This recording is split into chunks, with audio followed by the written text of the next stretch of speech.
tisadapitilize. Any comments or questions? No, I will take 5 questions and then we come to Atenga mikono ya anthu asanu. 1, 2, 3, 4, 5. Can you come please? Can you come please? Asanu inu amene mwalozedwanu tabwerani kuno. Siti kuvota, siti kufunikira khadi.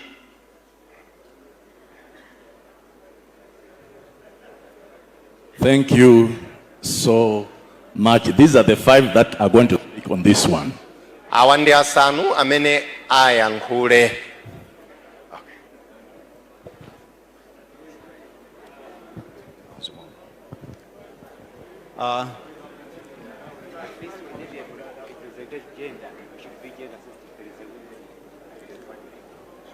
We have accepted the 5, and here are 5. Tinavomereza asanu ndi pasali pano. The suggestion that one woman. Ndeno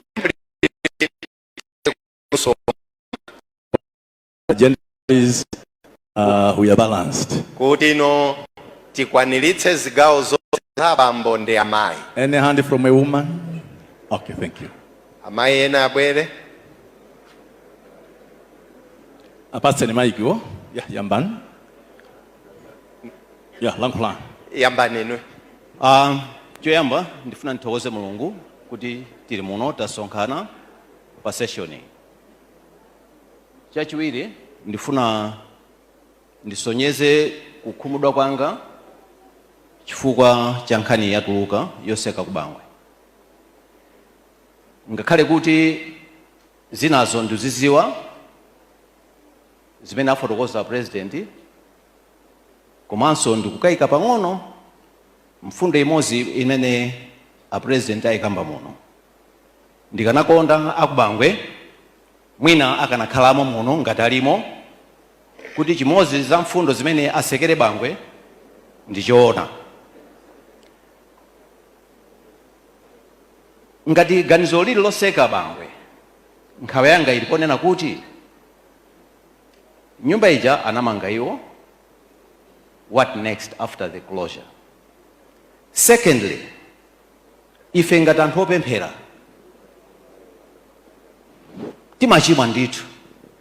Anakhala Mulungu atisekere, ndikhulupirira kuna kuti mwayi oti ifeyo tizikhala ndi chiyembekezo kuti kumwamba tikapezekako sikanakhalapo. Nkhani ndizoona kuti Bangwe nkhani imene inayamba kale 1990 imene kutchulidwayi. Ndifuna ndinene muno mopa Mulungu. Excuse me, before you proceed, you have at least 3 minutes to conclude. 3 minutes? 3 minutes. Okay, how many minutes now? Then the remaining is 2 because I all right, thank you very much. I'll go so quickly. 1990, I was one of the Congress ku Bangwe. And it inamba no foundation chimenechi. Koma zokana za mzimu woyera kuti ni Mulungu zimene mafuna ndifunse kuti amene aku Bangwe alero alipo chifukwa 1990 ndimene sinacho kupita kumachinjiri. Sindikukhulupirira kuti amakana kuti mzimu woyera ndi mbali imodzi ya Mulungu. Ndinkona ndimafuna ndiziwe anthu ameneyo ngati alipo kuti mfundo yakambidwa ndiyoona. Pomalizira solution yoseka Bangwe kwa ine sindikuona ngati ndiyofunikira kwambiri ife akhristu kuti ipange. Conflict resolution ife kwewaye timaphunzira. Sindikukhulupirira kuna kuti pangafike povuta kuti abangwe amvesese chimene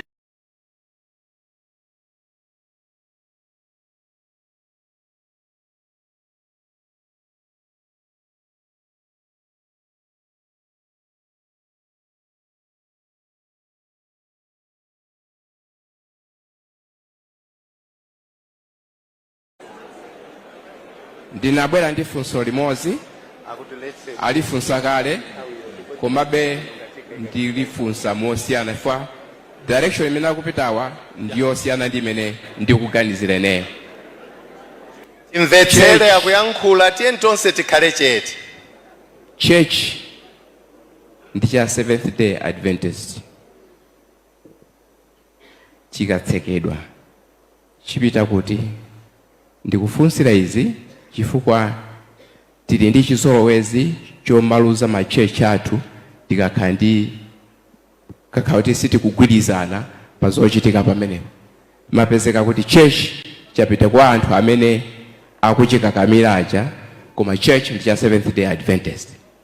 Chifukwa point yayikulu ndikuiona apo ngati ndikulakwa Mulungu andikhululukira. Pali business kuseriku kuti akuluakulu apa churchipo ndalamazo akuchita nazo munjira imene akufunira iwo azipanga benefit. Church tisaluze, church ndi chathu. Nthawi yanu yatha. Zikomo kwambiri. Ine ndimafuna kuvomereza kuti ngati nkotheka ndithu tivomereze akuluakulu kuti chechi chisekedwe.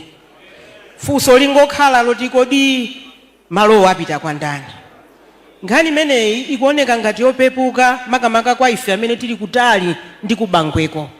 Koma anthu amene tili ku Bangwe khalidwe limene lili ziphunzitso izidzi zikulowa ndithu m'mipingo yathu ya Seventh Day Adventist.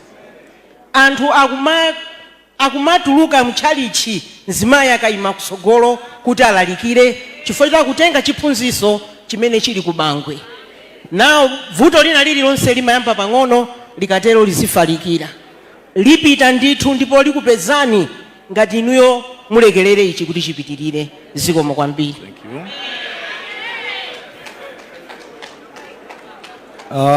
you. Ineyo poyambirira timvetsere akuyankhula. ndili ndi nkhawa yonena kuti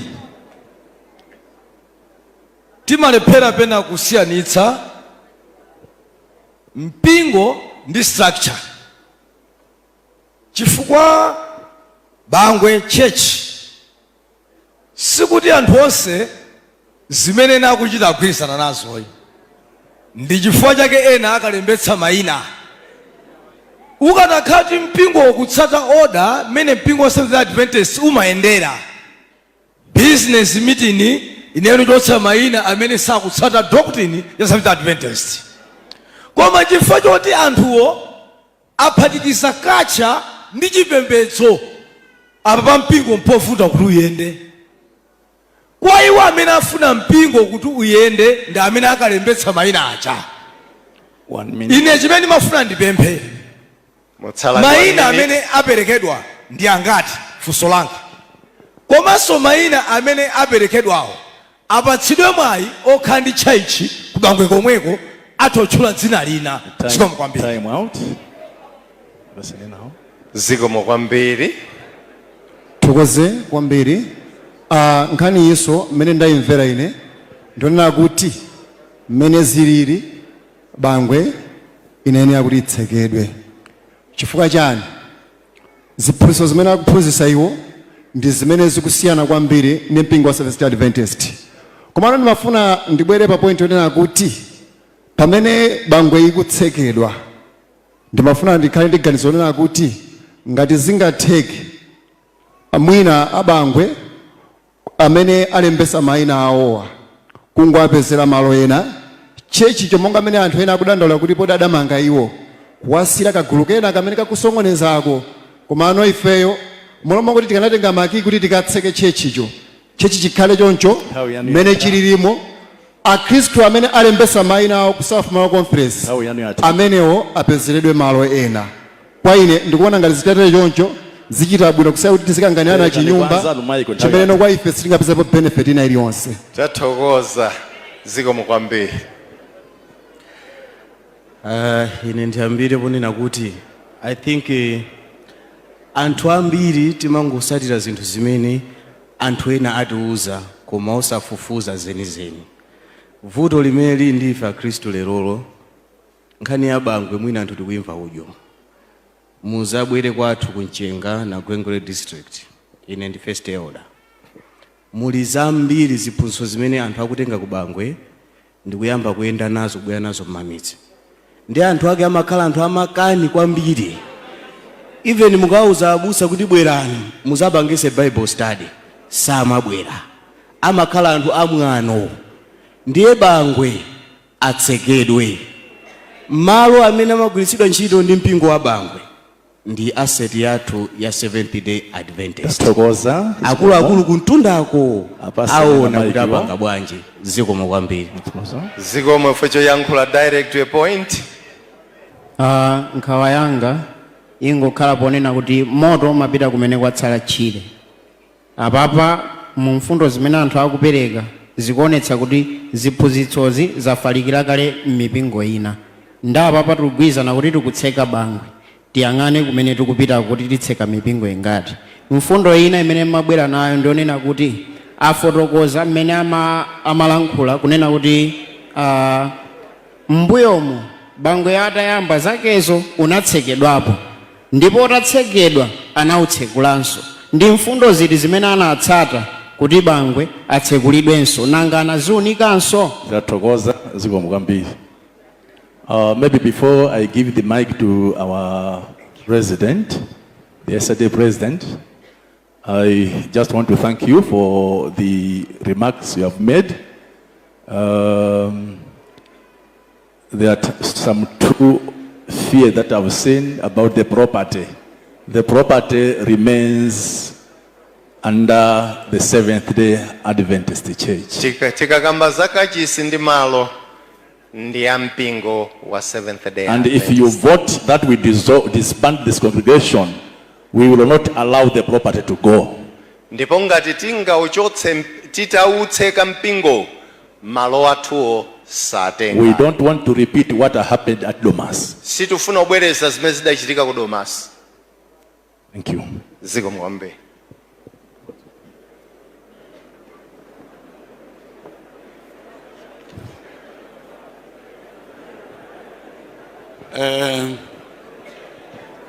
Timverane mpingo.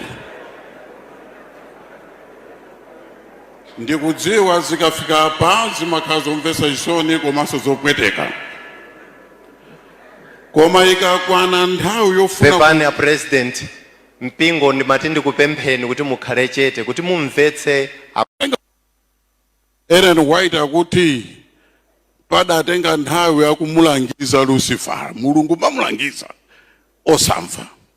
Ndiye Mulungu anangoti malire ndi awa. Sanathamangitsako nkugwera pansi pano padzikhala malire. Kuyambira muzaka za 1990 anthu asakumva mpingo wayesetsa, conference inayesetsa. Ine nali mmodzi wa akhala president ku South Malawi conference kuti miyezi iwiri tokha. Eti president wa miyezi iwiri. Koma pa miyezi iwiri titatiye ntiyeseni abale atuma ndomwe amakana ali musabwere kuno. Yabwino bwerani inuyo kunoko. Kudzaka nthawi nake anayesera ubwera ukambira nako pang'ono ndikubwerera kuja nkukakamba zina. Vuto lake ndakuti mmati mkakambirana pokauza akwauza zina. Ndiye zinthu amba kusintha pang'ono ndi pang'ono nkuyamba kukana chija mati Trinity. Kuti kuli Mulungu Atate, Mwana ndi Mzimu Woyera. Zimeja kukana. Anthu akadza kukana ziphunzitso za Seventh Day Adventist. Amene ndi wa Seventh Day Adventist. Ndiye akuzinyamula kumapita. Ndiye ali pamene pacha.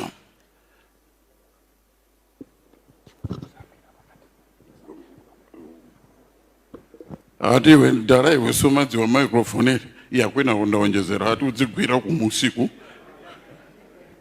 Ya wanduzo ti kumapeto. Kwati kumapeto kwake kwa pakati? Okay. Ndiye tikunena kuti musaganize kuti conference sina chitepo kanthu. Chilichonse chombweza mbale kuti abwerere mmene Bible limanenera chidachitika. Enu wake onso akudziwa. Pamene pana vuta kwambiri mpakuti amakana kuti tiyeni tichite Bible study tikambirane. Musabwere kuno. chifukwa amadziwiratu kuti Bible study ikachitika monga ngati yakulalikira kwa azimayi, tatiyeni tiphunzire limodzi, ndife ana kamodzi a Seventh Day Adventist, tione chifukwa chiyani mpingo wa Seventh Day Adventist ukuti azimayi akhoza kulalikiranso ngakhale pa pulpit. Kodi Bible likuvomereza zimezi, tiyeni tilowemo. Ndiye pali mavesi amene amagwiritsa ntchito ena nonse amene mwina mudawamva kuyesetsa kuti bwerani tipange Bible study, tiyeni tipange Bible study. No, kumapita tsiku lina lache azibusa kumene kwa bwinobwino kuti mwina mwache amakhazika pansi, salalikira, tilalikira ndife. Kufika pa kukhazika pansi mbusa, ndiye kuti anthu afika pakuti sakufuna kuphunzitsika kapena kukambirana, afika pakuti mtima wawo atseka, ayika chitseko kha. Ndiye ngati sipafika mapeto kuti malire ndi awa, mpingo uno udzasokonekera kwambiri. Ndilimbikitsa azibusa tiyeni tipange ma Bible study m'matchalichimo. Nkuthekanso kuti mwina zilimbikitsozi zinthu ngati zikuchitikazo amazitenga mwina kwa ife tomwe azibusa ena ndiena kapena kwina ndi kwina, koma Seventh Day Adventist ima pa Bible.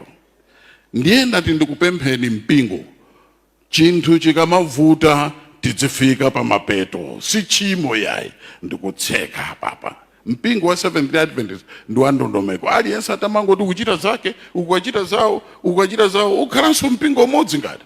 Ayi, tiyeni tipite pa ziphunzitso zathu, tiyenderere limodzi. Ngati munthu ali ndi funso, adzifunsa abusa, olo abwere, kodi ichichi ine sindichimvese, ndiona ngati cheneka kukhala chonchi. Basi anthu tizikambirana ngati ana akamodzi nkumapita kutsogolo. Si choncho nani? Koma mangoti yayi pano wina wacha namumva pa hope paja. Kodi inali hope imene akulumbirira mkulu wa mpingo ati pano mpaka Yesu Kristo adzabwera mkazi sadzalalikira pano. Iwe ukulumbira kodi unamvetsetsa chimene ukukambacho? Titati tilowe m'malemba uchiteteza chimenecho.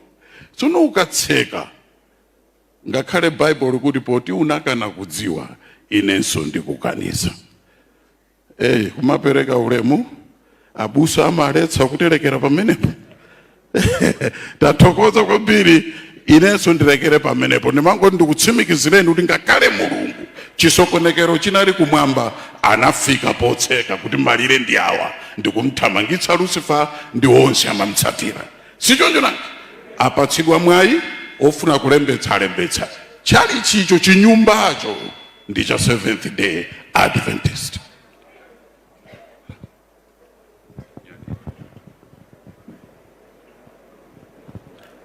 The speeches have been made.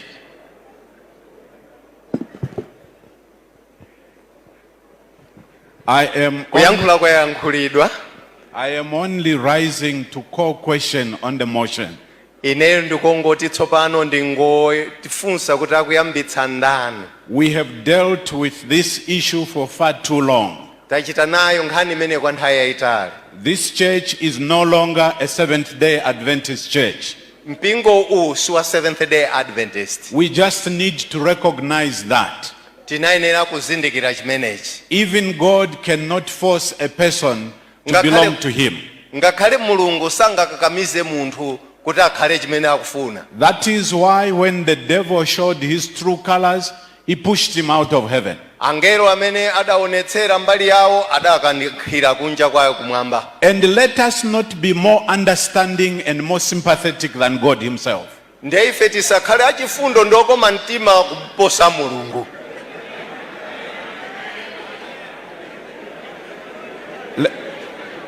Let me tell you what happened across the border here.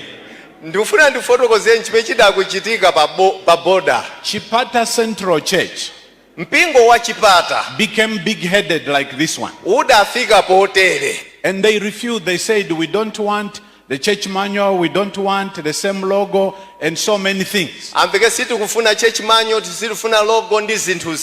local conference took an action to disband them. anatenga chiganizo chakuti tatseka. They made an appeal to the union committee. Adapereka kudandaulira ku committee ya union. I was then serving as secretary of the Zambia Union. Nthawi imeneyi abusa wankuti ali mulembe wankulu wa conference iyo. They sent a delegation to come and plead with the union committee. Adatumiza nthumwi kudzadandaula ku union. No, those people did not teach us. You know, if there were people like you, things would be different. Amvekere anthu amene sanadziphunzitse mukadakhala inuyo bwezi patakhala kusintha. And so the union committee set a commission of 5 people. Ndiye union inatumiza nthumwi za anthu asanu to come to Chipata, kubwera ku Chipata, to sit with the members. kukakhala nawo pansi ziwalo za mpingo. I was the delegation leader of that group. Ndipo ine ndinali mtsogoleri wa gululo. From the first day we arrived at their church, tsiku loyambirira pamene ndangofika pa mpingo awopo, it was war, not in heaven but on earth. inali nkhondo osati kumwamba koma pa dziko lapansi. They refused to allow us to get to the pulpit. Amatikaniza ife nkhale kufika ku pulpit. And they called us all kinds of names. Ndipo anatitchula mayina osiyanasiyana. Now that is the language and behavior of offshoots. Ndiye machitidwe awo ndi ziyankhulo zawo za anthu amenewo. The union committee then voted to support the disbandment. Ndiyeno union committee yamikira kuti mpingo utsekedwe. In the process, from the time the union committee voted, mu nthawi imeneyo pamene union idavotera, members of Chipata Central would go physically to other churches and threaten them.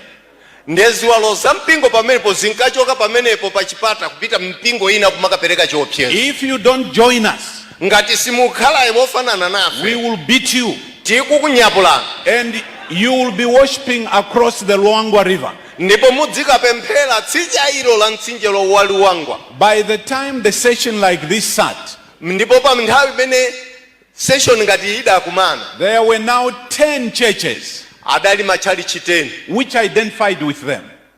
Sorry? Which identified with them. Amene adagwirana nawo manja ufanana. From one church, now 10. chokera pa mpingo umene umodzi kufika pa 10. And the session sat.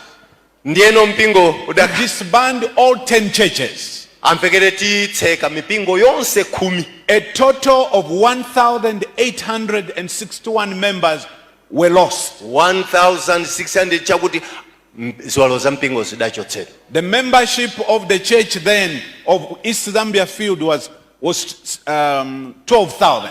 Nthawi imeneyo conference yonseyo chiwalo chake chinali 12,000. And there were some who were saying, you see, now we are killing the church because you see we are disbanding so many.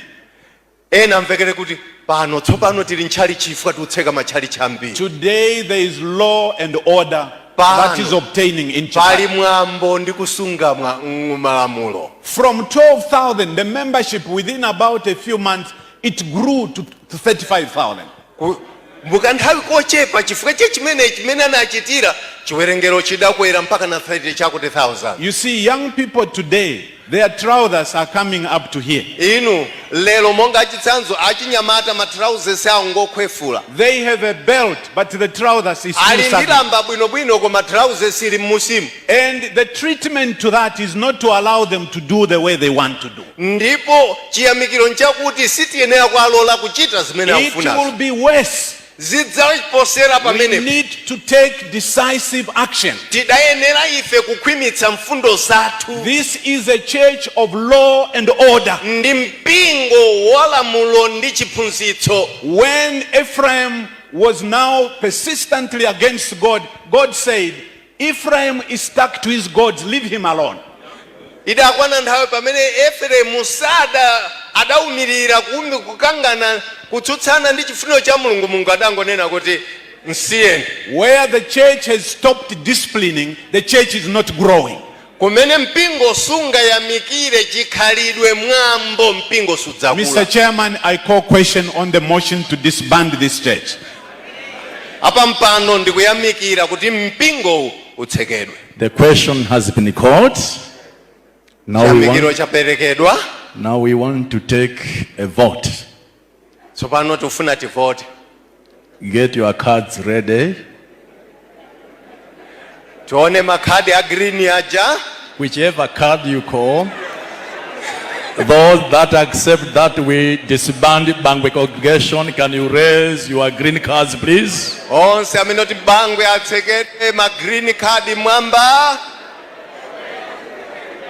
Thank you. Put them down. Zikomo gwetsani mikono ya green iyo. Those opposing, can you raise the red cards, please? Amene akutsutsana ndi chiganizo chimenecho ayimike makadi awo a green aofira.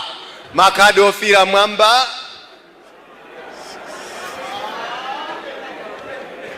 Thank you. Zikomo There are kwambiri. 12 hands that have raised red cards Pali mikono yochepa imene inayimika. against many green cards that were raised. So the Greens have carried it. Thank you. Chotero mpingo wa Bangwe kuyambira tsopano watsekedwa. It's over. Yes.